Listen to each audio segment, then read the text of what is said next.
ಇದ್ದಾರೆ. ಅವರಿಂದ ಏನಾಗ್ತದೆ ಏನು ಹೋಗ್ತದೆ ಎನ್ನುವ ಹಾಗೆ ನಿರೀಕ್ಷೆಯಲ್ಲಿರಬೇಕು.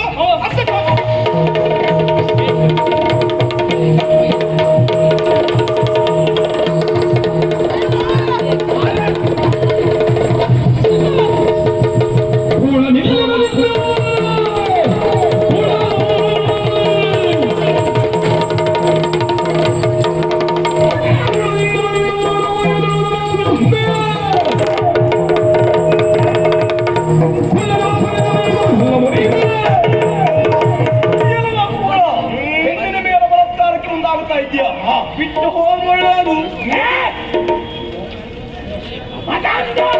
ಅವಿವೇಕಿ ಕಾಮಾಂಧ ಎಲ್ಲ ವಿಕೃತ ಕಾಣಿ ಅದು ನೀನು ನೀನೆ ಹೇಳುದೇ ಬೇಡ. ಯಾಕೆ ಕೇಳು, ಯಾಕೆ ಇಲ್ಲೇ ಹೋದ್ರು ಪ್ರತಿಯೊಬ್ಬರು ತಂದೆ ತಾಯಿ ಈ ಮಕ್ಕಳಿಗೆಲ್ಲ ಹಾಕಿ ಮಕ್ಕಳಿಗೆ ರಗಳೆ ಮಾಡ್ಲಿಕ್ಕೆಲ್ಲ ಸುಮ್ಮನಿರ್ಬೇಕು. ನಮ್ಮ ಮಕ್ಕಳು ಪೌಷ್ಟಿಕ ಆಹಾರ ತಿಂದು ಸಶಕ್ತರಾಗಿ ಬೆಳೆದು ನಾಳೆ ಸತ್ತು ಪ್ರಜೆ ಆಗಬೇಕು, ನಾಡಿನಲ್ಲಿ ಒಳ್ಳೆ ಹೆಸರು ಮಾಡಬೇಕು ಅನ್ನುವ ಉದ್ದೇಶ. ಪಾಪಿ ಮಗನೇ ಕಂಡು ಹೆಣ್ಣು ಮಕ್ಕಳ ಮೇಲೆ ಬಲಾತ್ಕಾರ ಮಾಡಬೇಕು ಅಂತ ಹಾಕಿದ್ದ ನಿನಗೆ. ಕಣ್ಣು ಕಂಡವರ ಮೇಲೆ ಅಲ್ವೇ ಅಲ್ಲ, ಅವಳ ಮೇಲೆ ಮಾತ್ರ. ಯಾಕಪ್ಪ? ಯಾಕೆ ಅವಳನ್ನು ಮದುವೆ ಆಗ್ಬೇಕು ಅನ್ನೋ ಹಾಗೆ ಮನದಿಚ್ಚೆ ನನ್ನದ್ದು. ಓ, ಇದು ಹೊಸ ಕ್ರಮ.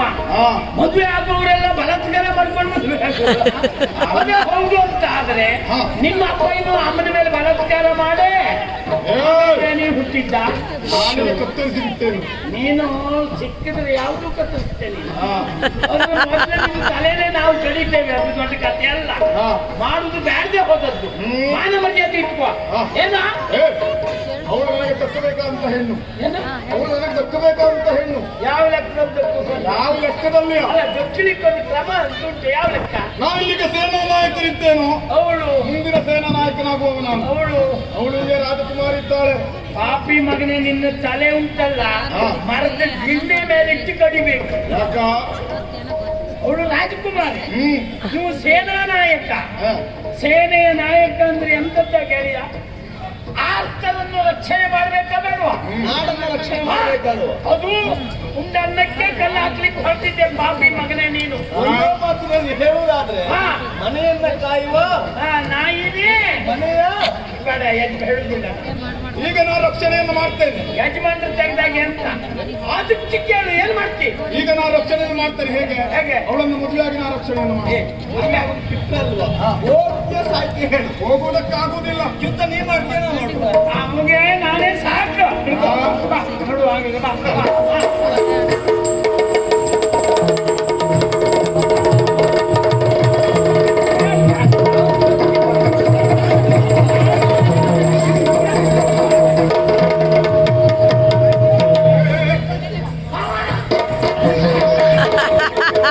ಅವ್ನು ಸಾಯಿಲು ಅವ ಅಲ್ಲಿಗೆ ಅವ್ನು ನನ್ನ ನೋಡು ಬಂದು ಸಾಯ್ತೇನೆ ಅವನಿಗೆ. ಅಲ್ಲ, ಇದು ಗೋರುಂಟು ನಂಗೀಗ ಅದೇ ಹೆದರಿಕೆ. ಈಗ ಸಾಯ್ತೀಗ ಅಲ್ಲ, ಅವತ್ತೊಂದು ಕತ್ತಿ. ಓ ಹಾಗೆ ಸೇನಾಪತಿ ಕತ್ತಿ. ಇದನ್ನು ಕಳ್ಕೊಂಡ್ರೆ ಅವರಲ್ಲಿ ಜಾಗಕ್ಕೆ ತೊಂದರೆ ಅಂತಲ್ವಾ? ಹೌದೌದು, ಅದಿಲ್ಲ. ರಾಜಕುಮಾರಿಗೆ ಆಲೋಚನೆ ಮಾಡಿದವನಿಗೆ ಇದು ಲೆಕ್ಕಕ್ಕ ಅಲ್ವಾ? ಹೋಗಿ ಸತ್ತ. ಪಾಪ ಹೆದರಿದ್ದಾಳೆ.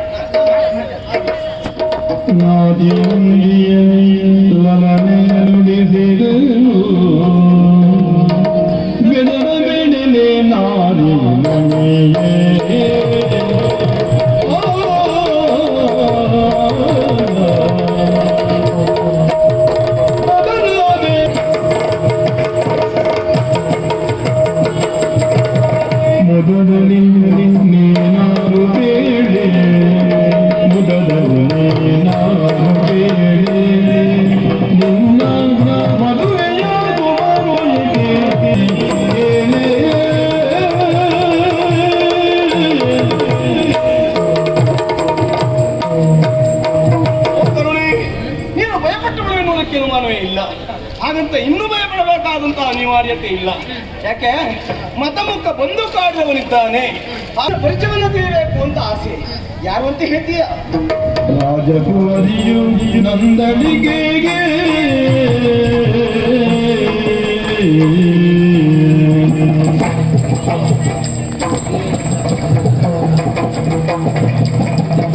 ಮುದದಿ ತಾತನ ಹೋಗಿ ಕೇಳೆ ನೀನು ಮುದದಿ ತಾತನ ಹೋಗಿ ಕೇಳೆ ಮದುವೆ ಮುದದಿಂದ ನಾಗುವುದು ಇರದಿಲ್ಲದ ಕಡೆ ಮದುವೆ ಮುದದಿಂದ ನಾಗುವುದು ಇರದಿಲ್ಲದ ಕಡೆ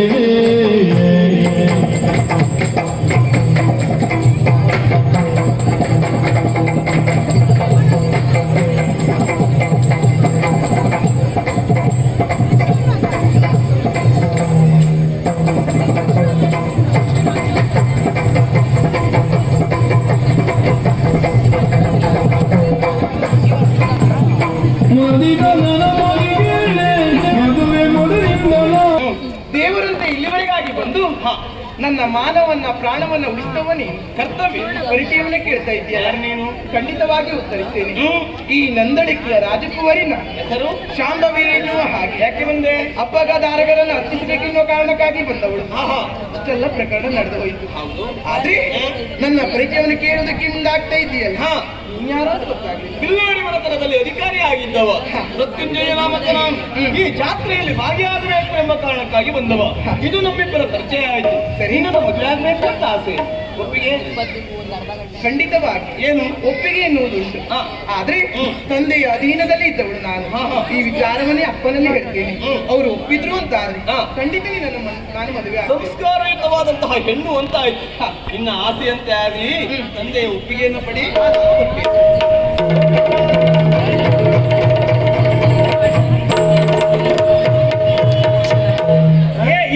ಏನಾಯ್ತು? ಪ್ರಕರಣ ಗಟ್ಟಿ ಆಯ್ತು. ಗಟ್ಟಿ ಆಯ್ತಾ? ಪ್ರಸಂಗ ಮುಂದುವರಿಸಬಹುದು. ಹೌದಾ? ಅಂದ್ರೆ ಬೇಗ ಎಣಿಸಿದಷ್ಟಿಗೆ ಮುಗಿಸಬಹುದು. ಹೌದಾ? ಏನಂತೆ? ಮಾತಾಡಿಸಿದೆ. ಇಲ್ಲಿಯ ಅಧಿಕಾರಿಯ ಸುದ್ದಿ ಅಂತೆ ನಂದಳಿಕೆ. ಅದು ಹೆಸರು ಶಾಂಭವಿ. ಶಾಂಭವಿ.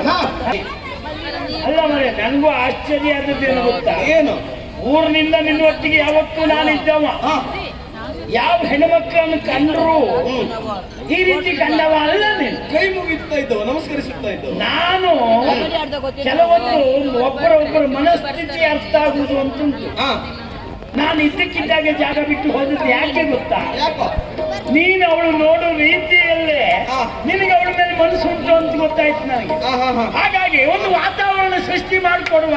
ಶಿವ ಪೂಜೆ ಮಧ್ಯ ಕರಡಿ ಬೇಡ ಅಂತ ಆಚೆ ಹೋದೆ. ಎಲ್ಲ ಮಿತ್ರರು ನಿನ್ನಂತ ಮಿತ್ರರು ಇದ್ರೆ ಒಳ್ಳೇದು. ಒಬ್ಬರನ್ನೊಬ್ರು ಅರ್ಥ ಮಾಡ್ಕೊಳ್ಳೋದು ಅಂದ್ರೆ ಹಾಗೆ, ಅದಕ್ಕೆ ಆತ್ಮೀಯತೆ. ಅದರಲ್ಲೂ ಆಚೆ ಕಡೆಗಿದ್ದವಳು ಸರಿ ಇಲ್ಲ ಅಂತ ಅನಿಸ್ತಿದ್ರೆ ನಾ ಇಲ್ಲೇ ಇರ್ತಿದ್ದೆ, ಹೋಗ್ತಾ ಇರ್ಲಿಲ್ಲ. ಬಿಟ್ಟುಬಿಟ್ರೆ ಅವಳೇನೊಂದು ಮದುವೆ ಆಗುವುದಕ್ಕೆ ಒಪ್ಪಿಗೆ, ಆದ್ರೆ ಅಪ್ಪ ಒಪ್ಪಬೇಕು ಅಂತ ಕೈ ಮುಗಿಬೇಕು. ಯಾರಿಗೆ? ಯಾಕೆಂದ್ರೆ ಒಳ್ಳೆ ಸಂಸ್ಕಾರ ಉಳ್ಳವಳು ಅಂತ ಆಯ್ತಲ್ಲ. ಅವಳಿಂದಲೂ ಅವಳ ಅಪ್ಪನಿಗೆ, ಅಪ್ಪ ಅಮ್ಮನಿಗೆ ಖಂಡಿತ ಆಗಲ್ಲ ಗೆಳೆಯ. ಇವತ್ತು ಪರಿಸ್ಥಿತಿ ಓಡೋಗು ತಯಾರಿ ಮಾಡ್ತಾರೆ, ಕೇಳಲಿಕ್ಕೂ ಬರುವುದಿಲ್ಲ. ಆ ಸಂದರ್ಭಕ್ಕೆ ಹೋಗಿ ಪಾಪ ಮನೆಯವರು ಕಾಲಿರಿಸ್ಕೊಂಡು ನಮ್ಮಯ್ಯ ಮರೆಯದಿ ತೆಗಿಬೇಡ, ನೀ ಹೇಳ್ದಾಗೆ ಮದುವೆ ಮಾಡ್ಕೊಡ್ತೀನಿ ಅಂತ ಮನೆ ಕರ್ಕೊಂಡು ಆಮೇಲೆ ಗುರು ಹಿರಿಯರು ನಿಶ್ಚಯಿಸಿದ್ದು ಅಂತ ಮದುವೆ ಪತ್ರಗಳು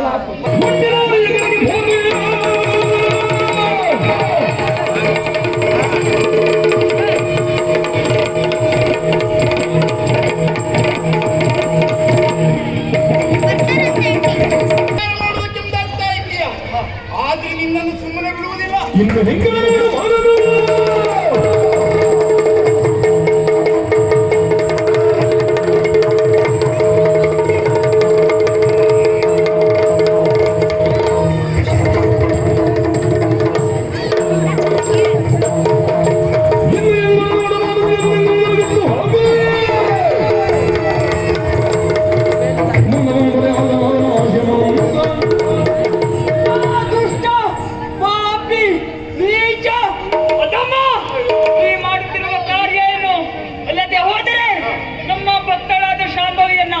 ಬಲಾತ್ಕಾರ ಮಾಡುವುದಕ್ಕೆ ಮುಂದಾಗಿದೆಯಾ?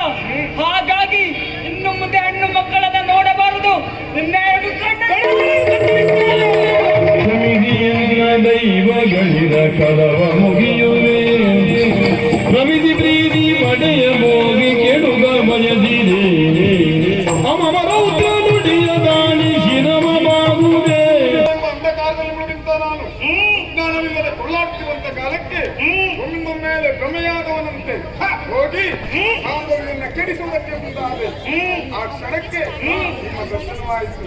ತಪ್ಪಾಯಿತು, ನನಗೆ ಕ್ಷಮಿಸಬೇಕು. ನೀವು ತಪ್ಪಾಯ್ತು, ನಾನು ಶರಣಾಗ್ತೇನೆ. ನೀನು ಶರಣಾಗುವುದಕ್ಕೆ ಬಿಡುವುದಿಲ್ಲ. ನಿಮ್ಮನ್ನು ಕೊಲ್ಲುವೆ. ಕರುಣಿ ಮಳೆಯಲ್ಲಿ ಮರಿದರು ಉಡದಿ ಕ್ಷಮೆಯಗೆ ಕರುಣೆ ಬಳಿಯಲು ಕ್ಷಮೆಯಗೆ ಸರದಿಯಾಗಿ ಕ್ಷಮೆಯನಿದ್ದರೆ ಬಾಳು ತೆರಳೆನಲು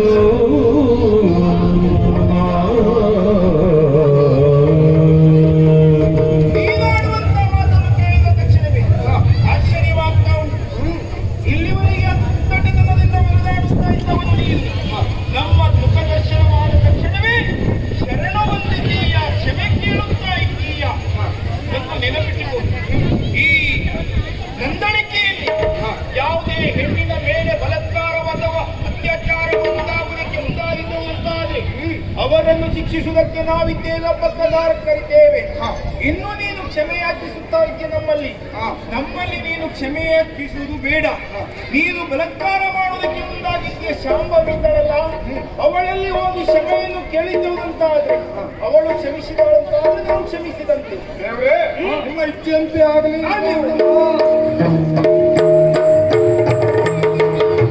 ಇನ್ನು ತಡ ಮಾಡುವುದಲ್ಲ. ಈ ನಂದಳಿಕೆಯಲ್ಲಿ ಏನು ಆಗ್ತದೆ ಏನು ಹೋಗ್ತದೆ ಎನ್ನುವ ಹಾಗೆ ನಿರೀಕ್ಷೆಯಲ್ಲಿ ನಾವಿರಬೇಕು.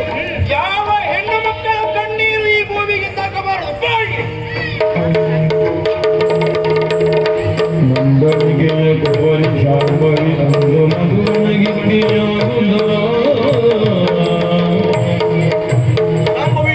ನಮ್ಮಿಬ್ಬರ ಮನೆಯವರು ಒಪ್ಪಿಗೆ ಮೇರೆಗೆ ಮದುವೆ ಆಗಿದೆ. ಹಾಗಂತ ನಾವಿಲ್ಲೇ ಇರುವುದಲ್ಲ, ನಮ್ಮ ಊರು ಬಿಲ್ಲಾಡಿಯನ್ನು ಸೇರ್ಬೇಕು. ಬಾ. ತ್ರಿವಳಿ ಮಾತುಗಳೇ ಮನದಲ್ಲಿ ನೋವ ಮನದಿ ಚಮನಿರುತ್ತಿದೆ.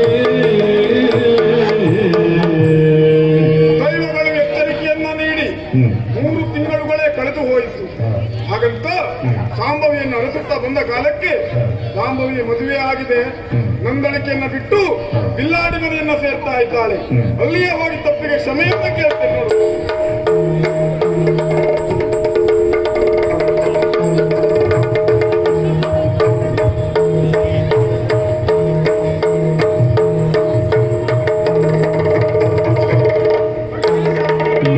ಬೇಡ ತಂಗಿಯನ್ನ ಒಮ್ಮೆ ಕ್ಷಮಿಸಲೇ ಹೃದಯ ನೋವನುಂಡು ಮದವು ಕರಗಿ ಹೋಯ್ತೇನೆ.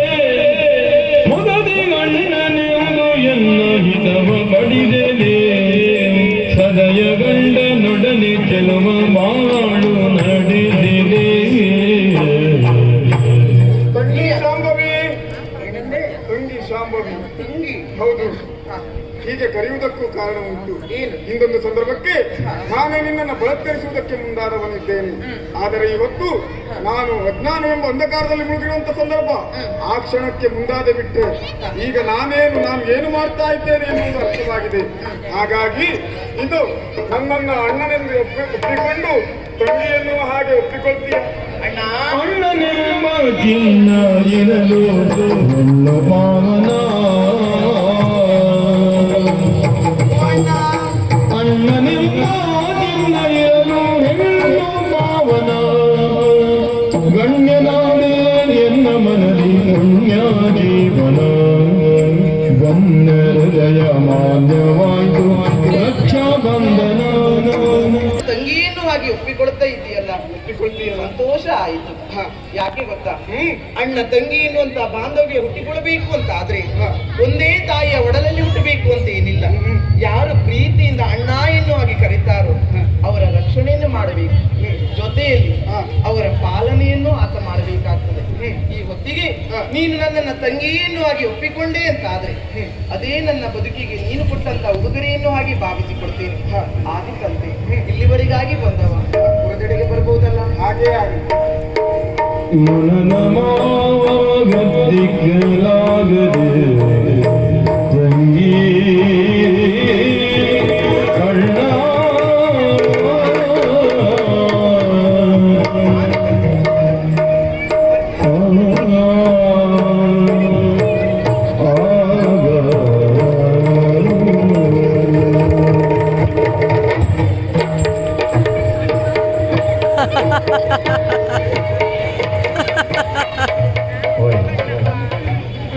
ಏನಾಯ್ತು? ಓಯ್, ಹಾ ನಾನು ಕಂಡದ್ದು ಸುಳ್ಳಲ್ವಾ? ಸುಳ್ಳು. ಅಲ್ಲ, ನಾ ಕಂಡದ್ದು ಸುಳ್ಳಲ್ವಾ?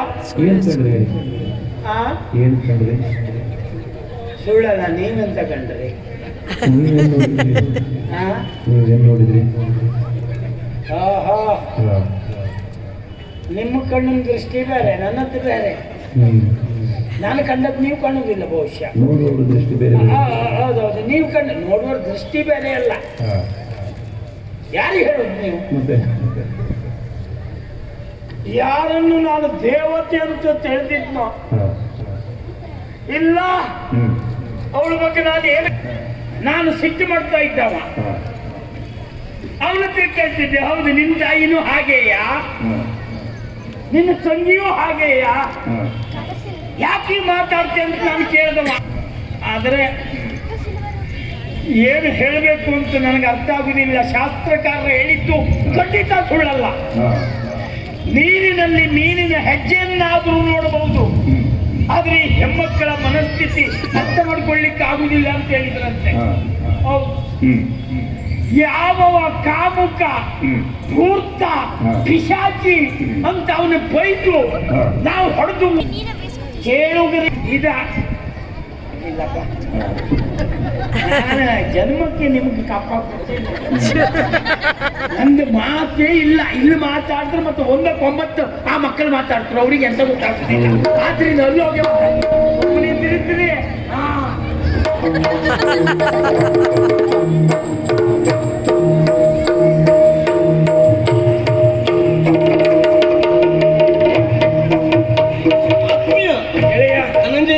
ಧನಂಜಯ ಅಲ್ವಾ? ಭಾವ ಬದಲಾಯಿತು. ನನಗೆ ನಿನ್ನ ಬಗ್ಗೆ ನನಗೆ ಗೊತ್ತುಂಟು.